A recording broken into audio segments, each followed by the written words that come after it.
to those of us, not just those who live in the diaspora, as opposed to living in the land of Israel, but to pretty much any of us, other than, I think, for maybe a handful of Reform Jewish congregations, pretty much world Jewry has, for close to a millennium, observed an annual cycle of Torah reading. That is to say that we complete the 52 or 53 or 54, there's some difference of opinion as to how many weekly portions the Torah is divided into. But as I said, pretty much for the last millennium, we've been, all world Jewry has been abiding by an annual Torah reading cycle, which of course means that we get to celebrate Simchat Torah every year. Prior to that, the custom in Babylonia and pretty much throughout the Jewish diaspora was, as it is today, to have an annual Torah reading cycle. But in the land of Israel, pretty much through the High Middle Ages, the custom was to continue in what was the original practice, and that was to complete a Torah reading in 3 years, known, of course, as a triennial cycle, which, of course, means that they only got to celebrate Simchat Torah once every 3 years and change. So here's just a bit of information about the what is now the ancient triennial cycle. And as I said, it was predominantly kept in the land of Israel. The system was practiced in ancient Palestine during the Second Temple and the early rabbinic periods, and in contrast, Babylonian Jewish communities, and because the academies in Bavel and the Gaonim, who were the deans of those academies, were recognized throughout the Jewish world as being the leading religious authorities. So almost invariably, wherever the land of Israel and Babylonia differed in liturgical practice, most of world Jewry tended to follow the Babylonian custom and tradition. So the Babylonian Jewish communities used an annual cycle. Here it says dividing the Torah into 54 parashot or parashiot, but as I said, there are, according to some sources, there were only 53, and according to other sources, there were only 52. Most likely, some of the parashiot, smaller parashiot, like the almost last parashiot in Devarim, okay, Nitzavim and Vayelech, which we read separately. It's not unlikely that in some traditions they were small enough that they were combined. So whether there were 53 or 54 or 52, it's not as though we're missing anything today. Okay. The Torah then was divided into, again, you can see there's no unanimity, either 154 or as many as 167 smaller sections, known not as a parasha, but rather as a seder, plural sidarim. So we customarily talk about parashat hashavua. According to the triennial cycle, they would talk about seder hashavua. Okay? And each seder was read on Shabbat morning, and as you see, completing the Torah reading in roughly 3 or 3.5 years. Okay. I highlighted the next source because it's one of those things. This comes from artificial intelligence, and I highlighted it because it is something that is known in the business as a hallucination. That is to say that it is correct in substance, right, that the Jerusalem Talmud refers to the triennial system, but the quotation, people of the land of Israel complete the Torah in 3 years, while those in Babylonia complete it every year, don't exist. Okay, it's just one of those things. However, it is correct when it talks about medieval references, and here indeed is a reference from Maimonides, Maimonides spoke about the laws of tefillah, laws of prayer, in combination with Nesiat Kapayim, laws that pertain to the priestly benedictions. And he wrote, Haminhag HaPashut B'chol Yisrael, that the prevailing custom throughout Israel, means worldwide, Shemashlimim et HaTorah b'shana echat, that Torah cycle was completed in a single year. Matchilim b'Shabbat she'achar Chag HaSukkot, we begin Parshat Bereshit immediately after Sukkot. V'korin b'Seder Bereshit, b'Shniya ele Toledot, b'Shlishit Vayomer Hashem el Avram. And again, those are the sequence of parashiot that we're pretty much acquainted with. V'korin v'holchin al HaSeder hazeh, and they continue in this order, ad shegomrim et HaTorah b'Chag HaSukkot, until the cycle is completed a year later. V'yesh, however, he says there are those, right, referring to Jews of his own era, the 12th century, probably living in the land of Israel, or even if they're not living in the land of Israel, still somehow abiding by the ancient Israelite practice. Yesh mi shemashlim et HaTorah b'shalosh shanim. There are those who still complete it in a triennial cycle.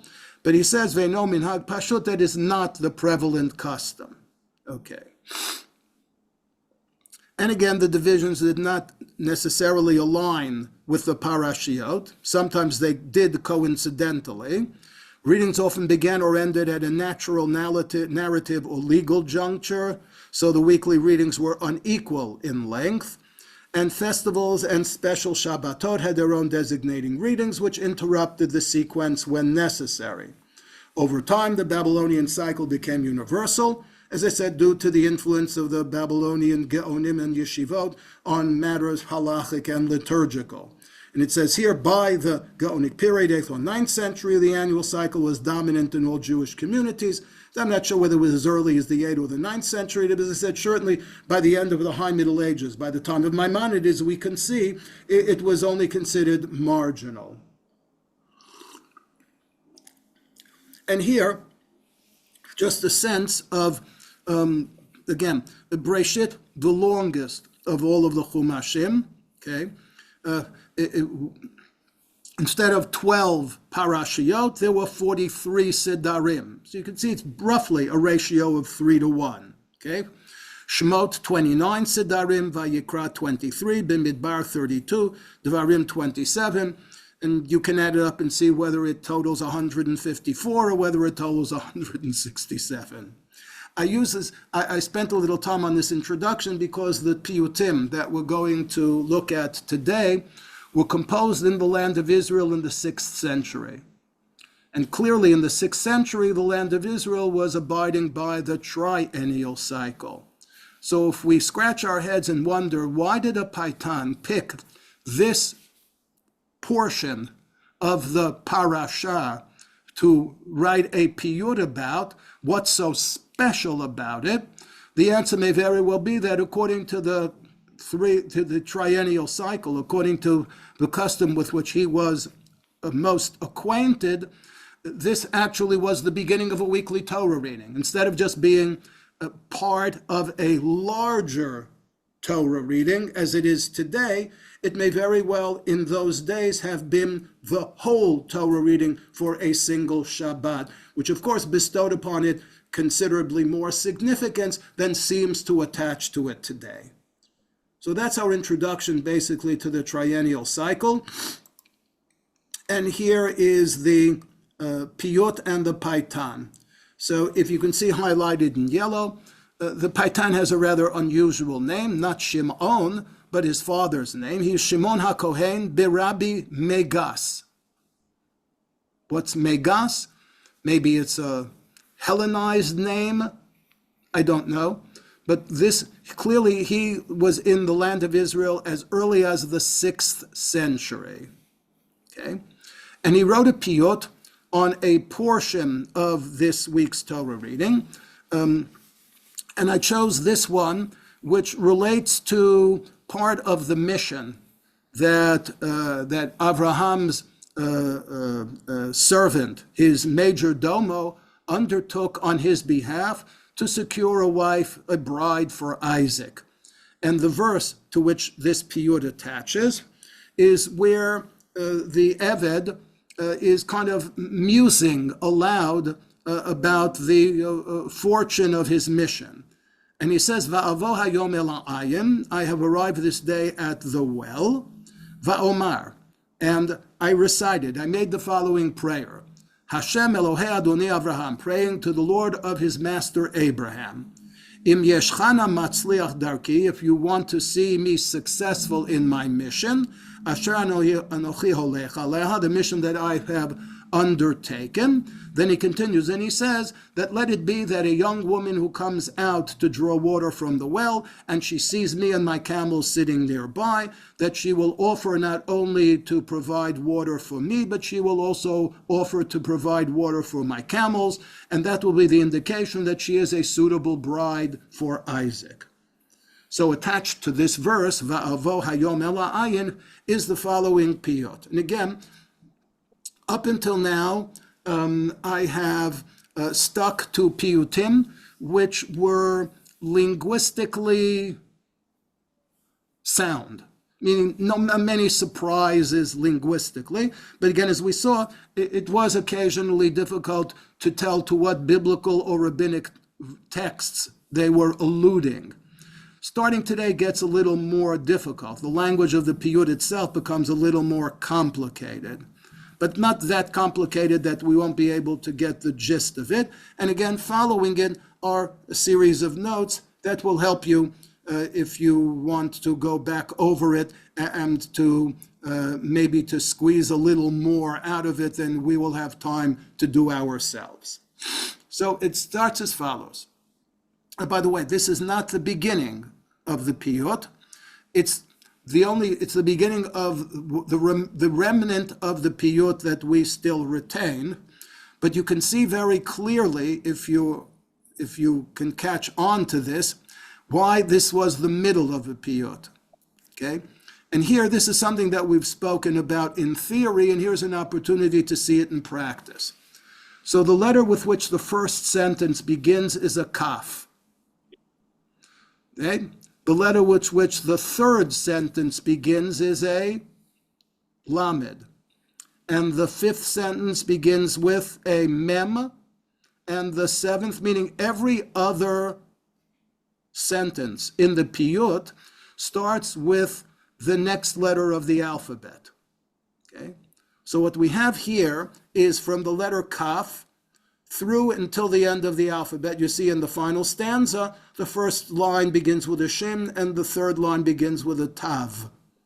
So clearly we're missing the opening of this piyut, the one that incorporated the letters aleph through yud. And that would make sense because if in fact the focus here is on the word avo, I have arrived, so that helpfully starts with the letter aleph and may very well have been the opening line in the piyut. So we're actually coming into this piyut in the middle, so to speak. So what does it tell us? Kilel asara v'nit gabar. Kilel with a kaf, the word klal, right? To bring together. So Kilel, he gathered together. Who is the subject? The subject is Abraham's servant. Okay, I keep saying Abraham's servant because the Torah never tells us his name. I know that Rashi and the Midrash identified him as Eliezer, and if I occasionally say Eliezer, it's out of deference to Rashi and to the Midrash, but textually, strictly speaking, he remains Abraham's servant. So Kilel Asara, he gathered 10, V'nit Gabar, and he made an effort. 10 what? The Torah tells us that he took along with him on his journey gifts to give to the intended and to her family. And the gifts were so numerous that they took up space on no fewer than 10 camels. Vaikach asara migmale adonav vayelach, that he chose 10 of his master's camels and took them on his journey. So Kilel asara, he the Eved gathered together 10 camels, v'nit gabar, quite an effort, v'lo nichshal, right, and he did it flawlessly, v'shalom avar, and he completed his journey peacefully. Lan bikar bishama'o davar. Difficult to tell because part of the line is missing. Lan doesn't mean necessarily that he went to sleep. It means that he relaxed. Obviously, after a difficult journey from the land of Canaan to Haran, when he arrived at the well, he probably, stretched out and relaxed. So Lan in the sense of that he relaxed, right? Bisham Odavar, when something came to his attention.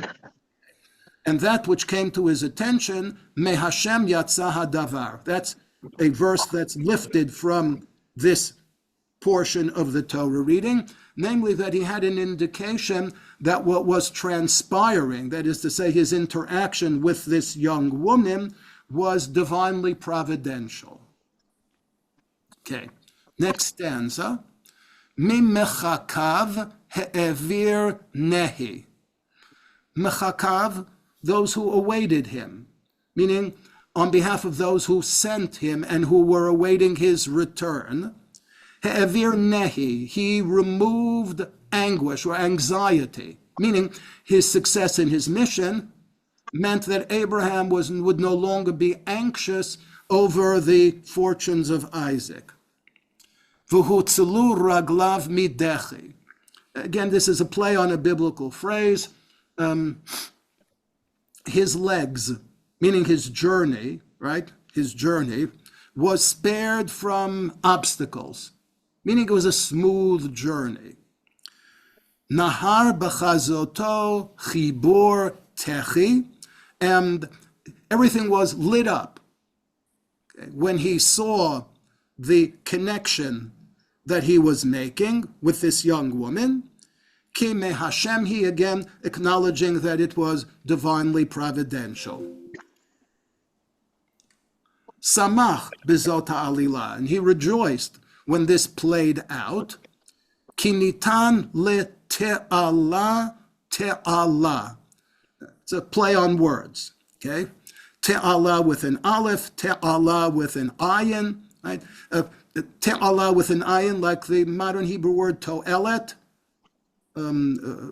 purpose or denouement, perhaps, meaning that this brought a successful conclusion to his mission. Eved maskil yimshol b'tihila. He demonstrated his prowess, in planning this meeting. So that enabled him and his the person for whom he was acting as an agent, his principal, to praise him. Uvetoch achim yachalok nachala. Difficult because again it's a restoration on the part of the editor. But if indeed the text does read yachalok nachala, then it's suggesting that somehow this earned Abraham's servant a greater share in his master's inheritance. Maybe it meant that when he came back successfully, he got a bonus. Okay. Piv eras tov zivdo. He spoke well when he gave out the gifts to Rebecca and to her family. Ulucho ro'ab shafar marvado, and before all those who were present, he dispensed this largesse. Tsanua kol asher ya'aseh v'odo, and yet there was some modesty, but it's not clear to whom this refers. It may be a reference to Rebecca, right? If you recall, when she sees Isaac, okay, she's really taken by it, and she veils herself, so it could be this is a reference to her modesty, but again, because the last line in the stanza is missing, it's difficult to know for sure. And now kind of like a reflection on this, on the part of the poet, of the Paytan. Kadosh, God, lo shina idanav, did not change things, okay? V'dishen ba'osem adanav, and yet things were enriched by virtue of what transpired. Ritzon Yirayav, the will of those who fear him, this case being Abraham. As be'inyanav, God again providentially brought them to fruition, okay? Even though it wasn't done by Abraham in person, but it was done through an intermediary, ki ke'eved kadonav. Because in this case, the servant was, what do we say, the laborer is worthy of his hire? So in the same case, he's saying here that clearly the Abraham's servant was worthy of his master, and therefore God treated him as though it were Abraham himself. And what was that treatment or that fulfillment? She'elah mileh, he fulfilled his wish. Ve'elah aver, and he was able to conclude things, perhaps physically, b'tzedek haba me'aver, by virtue of the merit that he had acquired from his master Avraham, who was a descendant of Aver, and was also called an Ivri because he came from the far side of the Tigris and the Euphrates. Takaf lechatan ezer b'sevin. Takaf, like quickly. Chatan, in this case, the groom was Isaac. Ezer is, of course, his helpmeet, Rebecca. So he expedited the union between the bride and the groom.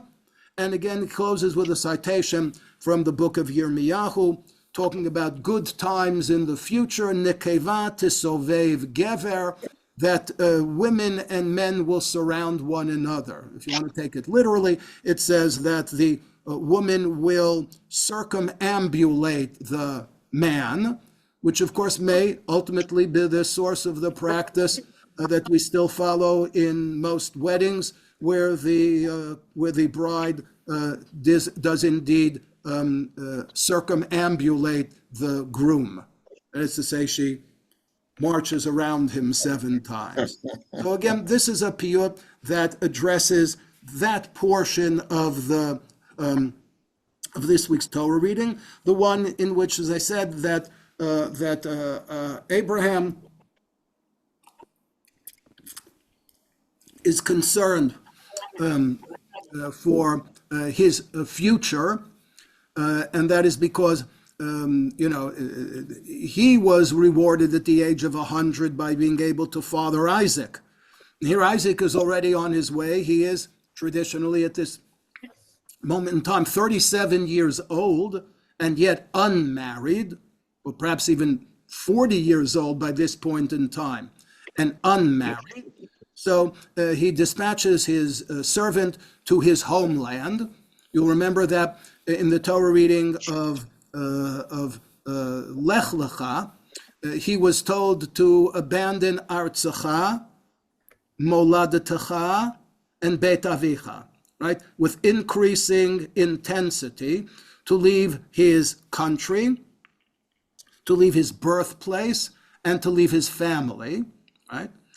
And then the story of the Akedah, which we did last week, begins also with a 3-part intensification, right? To take bincha yichidcha sherahavta, your son, your beloved son, right? Isaac, etc. So here he sends his servant back to Artso, Moladeto, Beit Aviv, back to his homeland, to the place of his birth, to his family, to acquire a bride for Yitzchak, and that's what is featured here. Now, the next piyut that we will look at, by the same Paitan, the same Shimon HaKohen Rabbi Megas, again from the land of Israel, as early indeed as the 6th century, again attaches itself to something which is today only a minor portion of the week's Torah reading, but again, which in the triennial system occupied a full Seder, a full week's Torah reading, and that is the concluding portion of this week's Torah reading that tells us that after Isaac and Rebekah were married, okay, that Vayosef Avraham, Vayikach Isha Ushmah Keturah, that Abraham added another wife named Keturah, meaning he was already married, so far as we know, to I hear you. He was already married to Sarah, and then he subsequently, at Sarah's urging, took as a wife her maid servant named Hagar. Okay, so superficially, at least, simplistic. Edna, I'll call her back. I'm just in the middle of doing Somebody, things. whoever this is, please, Karen, you mute yourself. Sorry. So here, Abraham seems to be, at least superficially, reading the text this way, took a third wife. Okay, being already married to Sarah and Hagar, he now takes yet another wife, a third wife named Keturah. Okay, now Rashi, as you see, based on the Midrash, doesn't take it literally as another, yet a third wife, but insists that this is the same, that Keturah is Hagar. Okay? And if she was Hagar, why is she called Keturah? So it says she was named Keturah because her deeds were as beautiful or as sweet as Ketoret, as incense. Okay? That's nice. It explains why, if indeed she was Hagar, why she might also have been called Keturah. But it really doesn't help us at all to understand why, if Abraham was already married to Hagar, why does it say Vayosef Avraham Vayikach Isha, that Abraham added another wife? That's difficult to explain, unless, of course, you want to read something between the lines. And what you might read between the lines is that at some prior point in time, Abraham divorced her, right? Maybe he divorced her after Isaac was born. But now that Sarah died, right, and he was all alone, so maybe he thought that he would remarry Hagar.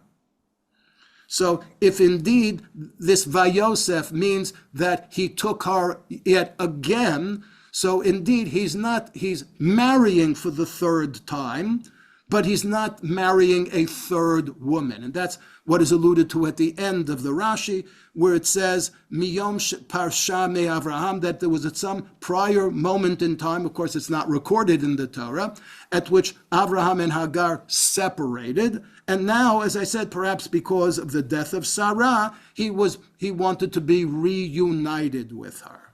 Okay. Rashbam, Rashi's grandson, as he frequently does, disagrees with his grandfather. And he says very simply, Lefi Hapshat, according to the simple, straightforward reading of the text, Ein zo Hagar, this is a different woman, it is not Hagar. And Ibn Ezra agrees also. So if we want to stop here, it's 2-1 against Rashi. Okay. One way or the other, this is a piyut that our Paitan wrote. If you see the Hebrew line here, so it was written for the Seder. Remember, that's the weekly Torah reading according to the triennial cycle of Vayosef Avraham. So this verse, right, it started a week's Torah reading in those days. And this piyut was written to be a kedushta. Reminder, a kedushta is a piyut that was intended to be incorporated into the Amidah, what we call Shmona Esrei, into the Amidah at the juncture at which Kedusha is recited. Doesn't replace Kedusha, it occasionally precedes it, occasionally it follows it, but it was written somehow to be read or to be recited at that juncture. And here again is the piyut itself, and followed again by notes, which might indeed be helpful, as I said, if you want to go back over it and get more out of it than we have the time to do now. So, it says as follows. I'm even going to make this even a little bigger. Okay. Ma'aseh hara'ah matzliach mehera. Something that is negative, nevertheless, is successful. And it isn't just successful, it succeeds at a rapid pace. So obviously, he's telling us that there's something here that's good and something here that's not so good. What's good and what's not good? The text that follows, after we are told that Abraham remarried or married again, tells us that Abraham and Keturah had children. So he's addressing this statement, this stipulation that Abraham once again became a father, fathered children through Keturah. So, second line, Yiska. That, according to the Midrash, was the birth name of Sarah. So Yiska, Sarah, one and the same. So Sarah, ad tish'im laholid echera. She had difficulty. She couldn't bear a child even at the age of 90. Okay. Nefesh yekara, and ultimately a pure soul, Isaac, right? Ba'otot umoftim ibera. She conceived him miraculously. V'nefesh shokeka miyad ichema vehara. So that her pregnancy with Yitzchak at the age of 90, meaning after a considerable lapse of a considerable amount of time, was accomplished only miraculously. Okay? Clearly he's leading up to something. What he's leading up to was a contrast. Back to the opening line, right? Maseh hara'ah, something that wasn't perfectly good. Nevertheless, matzliach mehera succeeded in a short amount of time. So now we see what the contrast is. The contrast is that Sarah, right? Sarah's conception of Isaac took a tremendous amount of time. And yet we find now that Keturah, whether she was Hagar or otherwise, right, conceived from Abraham just like that. Sia chochma pitura lekoneha, right? Secrets, wise, wisdom, right, is available to those who acquire it. Ein zichron la rishonim. We'll come to that a bit later. It's a portion of a verse in the book of Kohelet, right? That we tend to forget the past. So what are the Rishonim here in reference to Abraham's life, particularly to Abraham's life as a father? Zo Hagar uvaneha. That's a reference to Hagar and to the children that he had through her. Orma uvina ta'oz lemivineha. Again, wisdom, knowledge is a source of strength to those who appreciate it. And then the verse in Kohelet ends, V'gam la'acharonim, that just as we have a tendency to forget the things that transpired long ago, there is an equal tendency that things that will yet transpire will ultimately be forgotten. So to whom is that a reference? He says, Zoktura v'hamoneha. So basically, he's telling us that Abraham first married Hagar and had a child with her, Yishmael, right, and other children with no difficulty. He ultimately married Keturah and had children with her with no apparent difficulty. And somehow stuck there in the middle is his marriage to Sarah, in which he managed to father a child only after the lapse of considerable time and only through divine intercession.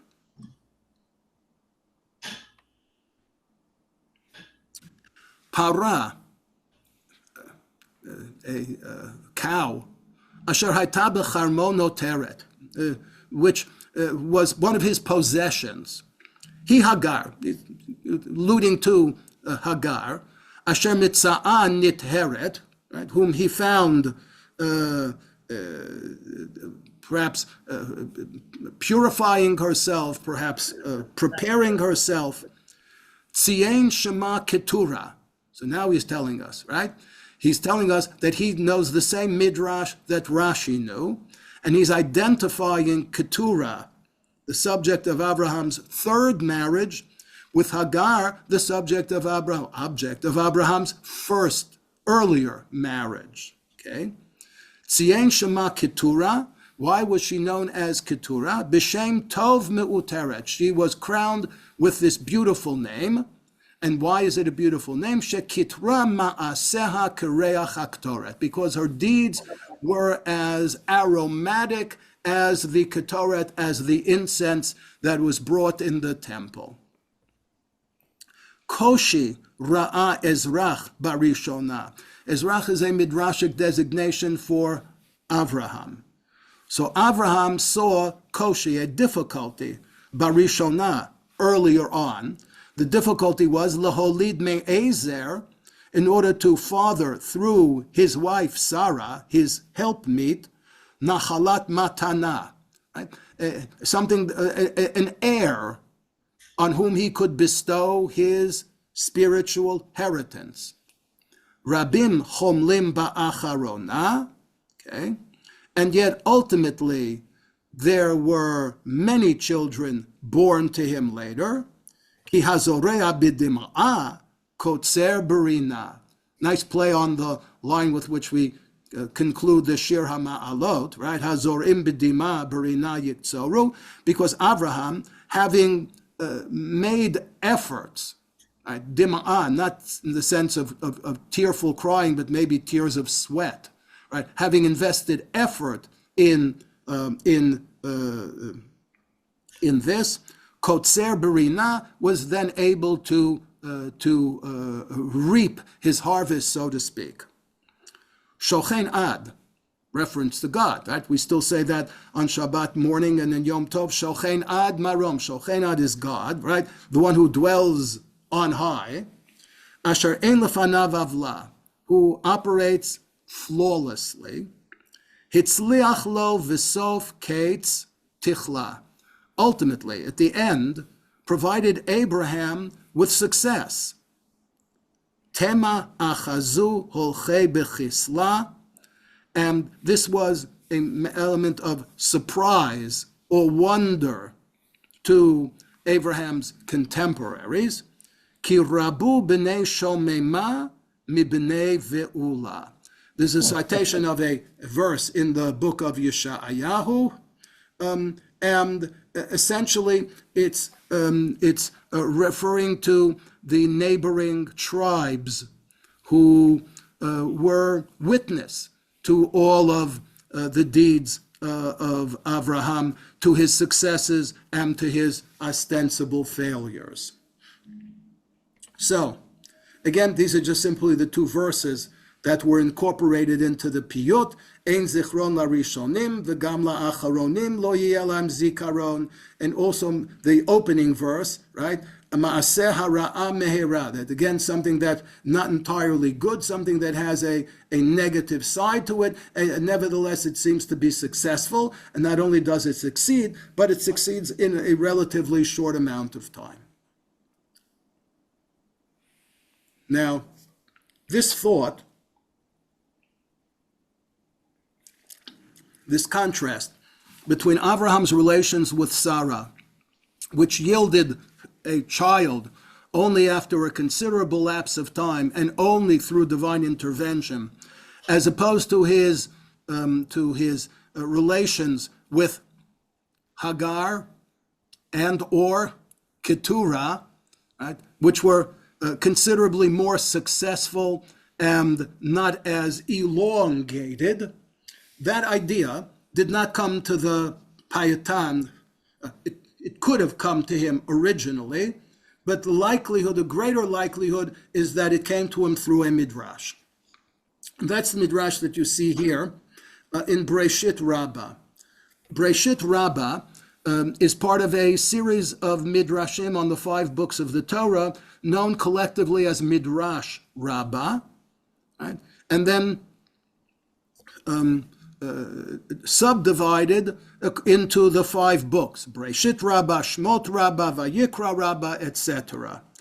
And of those Midrashei Rabbah, Breshit Rabbah is considered not just the oldest of the Midrashei Rabbah, but it's considered to be the oldest Midrashic compilation that addresses the Torah in more or less its sequential order. And it is regarded by scholars as having been organized as early perhaps as the era of the Tanaim, which ended in the 3rd century of the Common Era. So it is very likely that our Paitan, Shimon, living in the land of Israel in the 6th century, was already acquainted with this midrash. And the midrash on this verse, Vayavo el Hagar Vatahar, right, it's only an earlier verse, okay? The verse that anticipates the birth of Yishmael, okay, incorporates the following thought. Rabbi Levi Bar Chayata Amar, right? Rabbi Levi Bar Chayata had the following observation to share on this verse. Mibi'ah harishona ibara, that somehow Hagar conceived Yishmael from the very first act of intercourse that she had with Avraham. Amar Rabbi Chanina ben Pazi, to which Rabbi Chanina ben Pazi added the following. Hakitzonim halalu. Kitzonim are summer onions. Okay? So he makes the following agricultural observation. He says, you know summer onions, he says? Einan lo nikoshim velo nizraim. They're so ubiquitous and they're so cheap, right? That we don't invest any effort in cultivating them. We don't weed the places where they grow. Lo nizraim. We don't plant them as seeds. They grow by themselves. Okay? Meaning we don't invest any effort in them.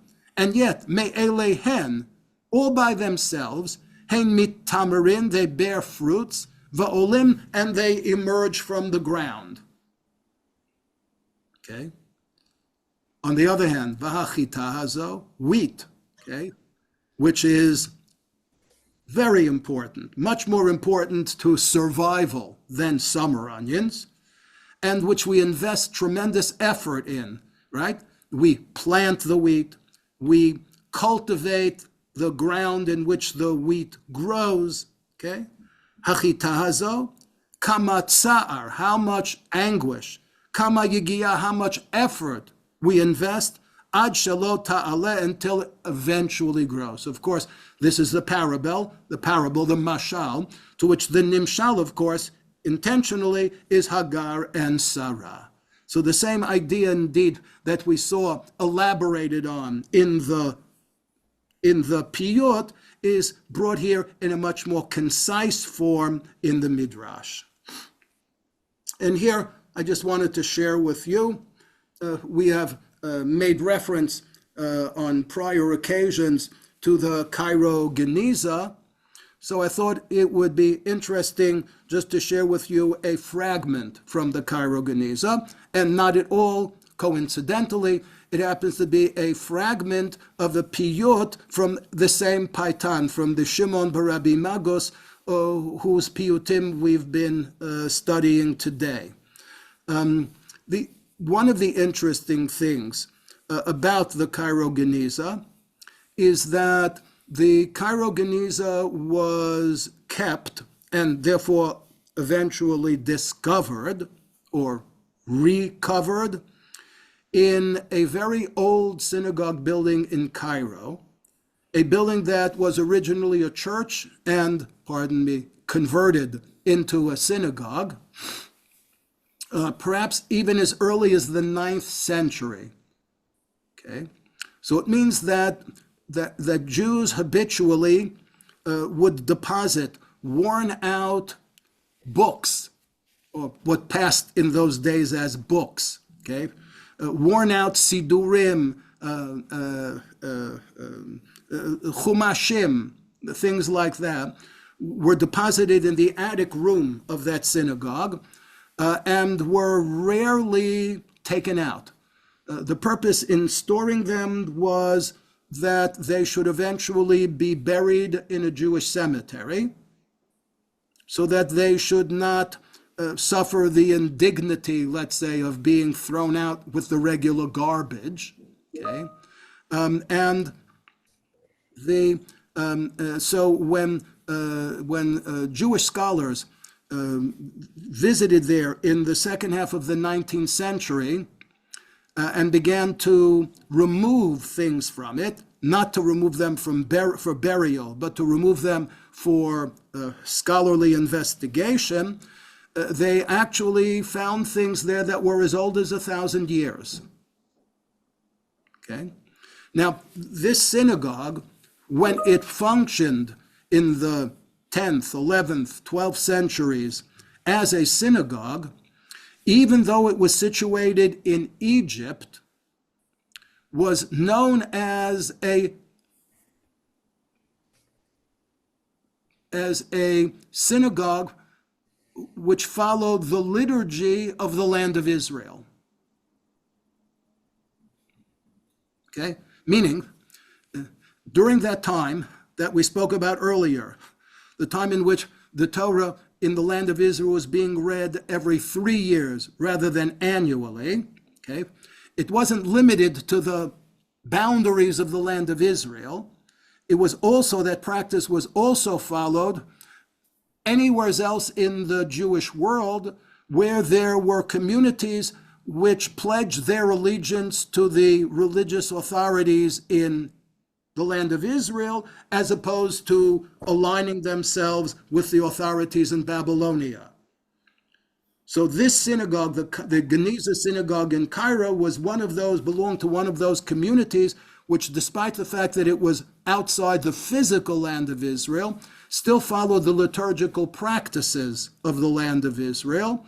And that's why it is really a treasure trove for people who are interested in studying the history of Jewish liturgy, because it gives us access to things which for the last 1,000 years pretty much just disappeared. So here you see, this is a slicha piyut, right? A piyut that was written to be incorporated into the slichot, either through the month of Elul or during we call the Aseret Yemei Tshuva. And it is by our Paitan, Shimon Berabi Megos. You can even see, it's incredible for something that is as old as it is. This may not be, probably not itself 1,000 years old, but in the greatest likelihood, it's at least 800 years old. And you can see that the handwriting is still clear, okay? And you can see that it is also a vocalized text. And the vocalization is one that we can read, which means that it must have been written after the late 9th, early 10th century. Because prior to the late 9th, early 10th century, there were 2 systems of vowels that were in use. And again, not surprisingly, one was used predominantly in Babylonia, and it was called, again, not surprisingly, Nikud Bavli, and the other was used predominantly in the land of Israel, and I'm not even going to tell you what it was called because you can figure it out for yourself, okay? And the fact that this bears the vocalization that we associate with the school of Masoretes in Tiberias, in Tiberia, known as Ben Asher, right? Probably indicates, as I said, that this manuscript itself, this Geniza fragment, is probably no older than the 9th or 10th century. But that too would still, as I said, make it of considerable antiquity. And there we are.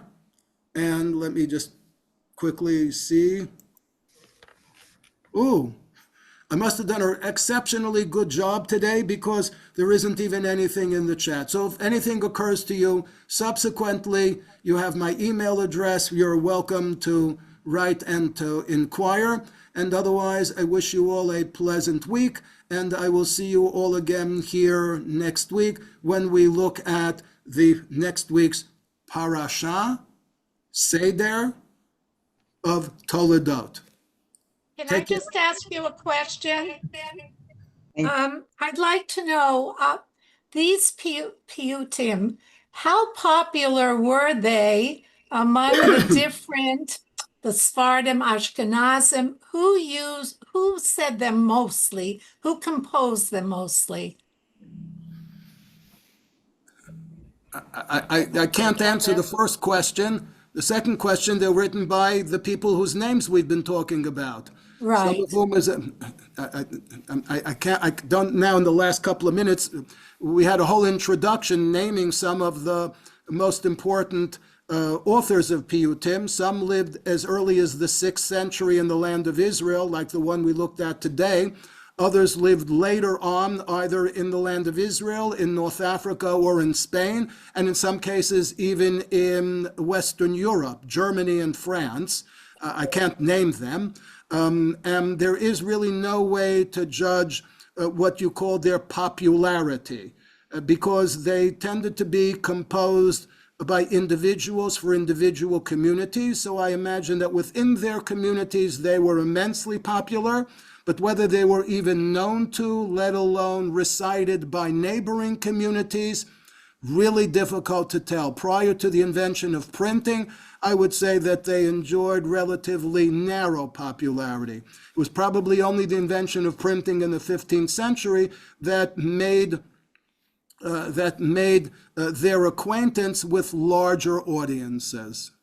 I know now, these days, I have Nusach Sephardi Sidurim and I have Nusach Ashkenaz. And I see it's incorporated into the Nusach Sfard very much, but the Nusach Ashkenaz, I don't see them. So am I wrong? You're not wrong based on the evidence that you have, but you obviously have one type of an Ashkenaz Sidur and one type of a Sfard Sidur, whereas other Ashkenazi Sidurim and other Sephardi Sidurim may be very different. Okay, thank you. You're very welcome. Can I ask you, what language do you think these Paitanim were more familiar with, Hebrew or Aramaic? The question of Hebrew literacy throughout the last 2,000 years is as yet a nut that hasn't been entirely cracked. So I don't know. Aramaic in the land of Israel in the 6th century, obviously we have the witness of the Talmud Yerushalmi. Obviously, it's a different dialect of Aramaic from the one that prevailed in Babylonia. And I would imagine that as religious figures in their communities, they had at least a nodding acquaintance with the Talmud Yerushalmi. But whether the language that they spoke was Aramaic, I don't know. Hebrew, very doubtful. Some kind of Greek, Koine or Patois, given that they were living in the land of Israel under the Byzantine Empire, also a likelihood. I really don't have a definitive answer to the question. But they did learn Hebrew from the Tanakh. Well, they surely didn't go to an ulpan. Even though it's curious, of course, the word ulpan isn't Hebrew, it's Aramaic, but what are you going to do for that? Okay. All right. With that, everybody, once again, good week. Lehitraot.